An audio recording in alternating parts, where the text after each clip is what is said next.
आज हम एक ऐसे मुद्दे के ऊपर बात करेंगे जो शायद इतना ट्रेंडिंग नहीं है, पर इसके बारे में हर इंडियन को पता होना बहुत ही ज़रूरी है। हमारी डिमांड्स ये है कि तुरंत जो जंगलों को काटा जा रहा है उसे रोका जाए। एडमिनिस्ट्रेशन और तेलंगाना सरकार दोनों ही ये क्लैरिटी दे कि वो लैंड क्यों ऑक्शन किया जा रहा है और ज़मीन का जो भी लीगल प्रोसेस है उसे लॉफुली फॉलो किया जाए, क्योंकि PIL दर्ज की गई है जिसकी हियरिंग 7 अप्रैल को होने वाली थी। But before that PIL very strategically on the holiday Sunday and the next day the holiday of Eid, on that day बहुत स्ट्रेटेजिकली वो बुलडोजर लाके उन्होंने जंगल की सफाई शुरू कर दी है इलीगली। तेलंगाना के फॉरेस्ट कट रहे हैं जो कि उन एनिमल्स का घर है जिन्हें आज तेलंगाना की गवर्नमेंट मार रही है सिर्फ एक छोटे से जमीन के टुकड़े के लिए, जिसपे आज ये हर इंडियंस का फर्ज बनता है कि वो तेलंगाना गवर्नमेंट से ये सवाल पूछे कि वो कंक्रीट के जाल बिछाकर आखिर क्या ही अचीव कर लेगी। क्यों आज इंडिया में डेवलपमेंट के नाम पे एक अच्छे खासे जंगल को बर्बाद कर दिया जाता है। चलिए जानते हैं आज इस वीडियो से।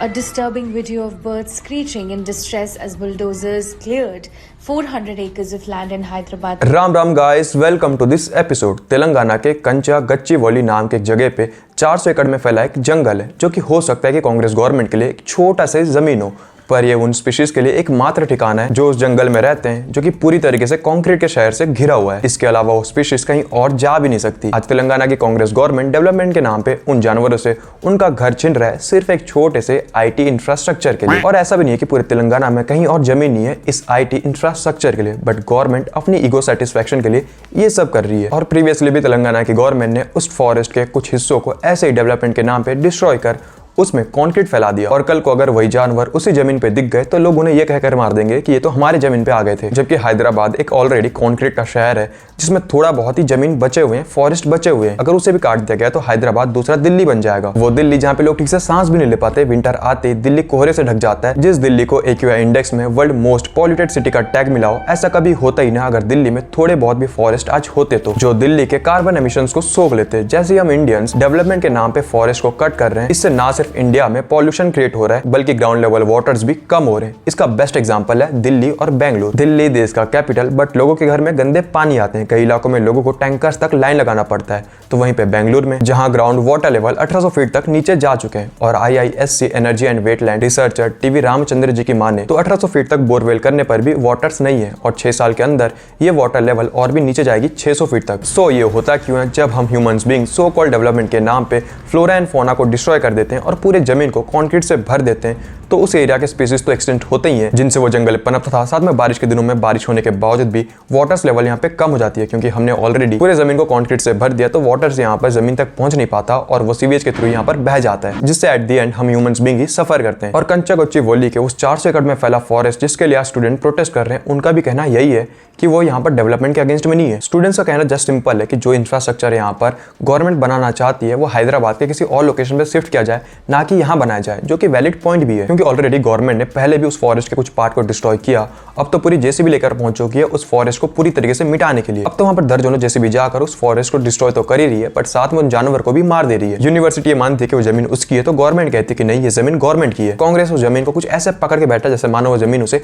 दहेज में मिला हो। यार, इससे ज्यादा जमीन तो यहाँ पर कांग्रेस वक्त वोट को एज अ गिफ्ट में दे देता है। हम इंडियन से डेवलपमेंट की रेस में इतना आगे बढ़ चुके हैं कि हम उन बेजुबान जानवरों को ही भूल जाते हैं जिनका घर हम बेरहमी से तोड़ देते हैं। और इसका एक मेजर कारण है इंडिया का बढ़ता हुआ पॉपुलेशन, जिसके वजह से आज इंडिया में डिफॉरेस्टेशन तेजी से बढ़ रहे हैं। इवन हम तो इतने इन्वायरमेंट फ्रेंडली होते हैं कि हमारे घर के सामने, शॉप के सामने अगर कोई पेड़ भी उग जाए तो हम उस पेड़ को ही कटवा देते हैं, ये कहकर कि यार व्यूज खराब हो रहा था। इसलिए तो आज इंडिया में फॉरेस्ट कम हो रहे हैं। तो वहीं पे डेवलप्ड कंट्रीज आज भी अपने फॉरेस्ट लैंड को मेंटेन करती है, उन्हें संभाल के रखती है। अगर हम वर्ल्ड के फॉरेस्ट परसेंटेज को देखें तो रशिया में पूरे वर्ल्ड के 20% फॉरेस्ट लैंड है, तो वहीं पे इंडिया में सिर्फ और सिर्फ 1.8%। मैं भी यहाँ पर लोग सोचे कि रशिया की तो पॉपुलेशन कम है, इंडिया का सिर्फ 10th पोजीशन पॉपुलेशन है रशिया का, और जमीन के मामले में रशिया इंडिया का 5 गुना ज्यादा बड़ा है, इसलिए उनके पास ज्यादा फॉरेस्ट है। बट जापान का क्या? जापान तो इंडिया से काफी ज्यादा छोटा है। जापान में भी फॉरेस्ट काटते हैं, बट उन्हें अपने फॉरेस्ट की वैल्यू पता है। अगर वो पेड़ काटते भी है तो वहां पर 10 पेड़ लगाते भी है। अगर यहाँ पर जैपनीज फॉरेस्ट को काटते भी है तो एक टेक्निक से काटते हैं जिसे कहा जाता है डाई स्विंग टेक्निक, जिससे यहाँ पर पेड़ पूरी तरीके से मरता भी नहीं है और उस पेड़ से और भी ब्रांचेस आ जाते हैं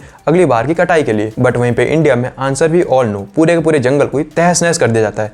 चाइना, जिनकी पॉपुलेशन यहाँ पर इंडियंस के बिल्कुल इक्वल है, बट वो भी अपने फॉरेस्ट की वैल्यू समझते हैं। इसलिए तो आज उनके पास दुनिया का सबसे बड़ा मैनमेड फॉरेस्ट है, जिसे एक डेजर्ट में बनाया गया, जिसका नाम है शाइन हाबा नेशनल फॉरेस्ट पार्क। ऑस्ट्रेलिया, जहाँ पर वर्स्ट मैनुअल एक्सटेंट रेट है, जिस वजह से यहाँ पर आए दिन वहाँ पर आग लग जाते हैं, फॉरेस्ट जल जाते हैं, रोड पे एनिमल्स आ जाते हैं या किसी और तरीके से जानवर यहाँ पर मारे जाते हैं। बट ऑस्ट्रेलियन एनजीओस यहाँ पर उन एनिमल्स को रेस्क्यू करती है और उन्हें दोबारा उस फॉरेस्ट में रिलोकेट करती है। बट इंडिया में भगवान भरोसे वर्ल्ड में ऐसे कई लोग हैं जिन्होंने एक बंजर जमीन को एक फॉरेस्ट में कन्वर्ट कर दिया, और ऐसे एक पर्सन है इंडिया में जिनका नाम ज्यादा पाएंगे, जिन्हें फॉरेस्ट मैन ऑफ इंडिया भी कहा जाता है। इन्होंने 1360 एकड़ की जमीन को फॉरेस्ट में कन्वर्ट किया अपने बलबूते पे, सिर्फ इसलिए क्योंकि इन्हें पता था फॉरेस्ट की वैल्यू, उन जानवरों की वैल्यू। इंडिया में से कई सारे फॉरेस्ट है जिन्हें हर साल हर दिन यहाँ पर डिस्ट्रॉय कर दिया जाता है in name of development, in name of extraction of minerals. ऐसी एक डेवलपमेंट के लिए कांग्रेस की गवर्नमेंट ने तेलंगाना की तरह ही छत्तीसगढ़ में हसदेव फॉरेस्ट को यहाँ पर बर्बाद कर दिया, उसके टेंडर पास कर दिए माइनिंग के लिए, वो भी उस कंपनी को जिसको यहाँ पर कांग्रेस हर दिन हर साल यहाँ पर गाली देता है, अडानी ग्रुप को।